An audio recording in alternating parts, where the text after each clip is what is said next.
এই যে সিংহাসনগুলো দেখছো, এই সিংহাসনগুলো নতুন করে রং করা হয়েছে। এইগুলো এইভাবে ছিল না। এই সিংহাসনটা একদম কালচেটে রং পড়ে গেছিলো, তার জন্য আজকে রং এনে একদম রং করে নতুন করে দেওয়া হয়েছে। আর এই সিংহাসনটা লক্ষ্মী ঠাকুরের ছিল, সেই জন্য এই সিংহাসনটাকে লাল ফেব্রিক করা হয়েছে। ফেব্রিক রংটা শুকিয়ে গেলে একদম কালচেটে একটা রং চলে এসেছিলো, তার জন্য ভাবলাম যে এর উপর কিছু সাদা ফেব্রিক দিয়ে যদি কারুকার্য করা যায় তাহলে সিংহাসনটা আরও ফুটে উঠবে, যেহেতু লালের উপর হোয়াইট কম্বিনেশনটা ভালোই কিন্তু যায়। আর এটা লক্ষ্মী ঠাকুরের সিংহাসন ছিল, তার পক্ষে তো আরও খুবই ভালো লাগছিল।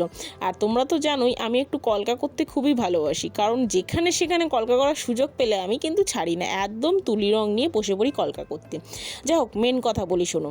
অনেকদিন আগে বাপের বাড়ি গেছিলাম, তার সিংহাসনগুলো দেখে আমার খুব একটা ভালো লাগছিল না, তাই মনে হলো যে মায়ের সিংহাসনগুলো একটু রংচং করে দিই, তাই করে দিয়েছি। মা তো খুবই খুশি হয়েছে, এত পরিমাণে খুশি হয়েছে তা মানে ধারণার বাইরে।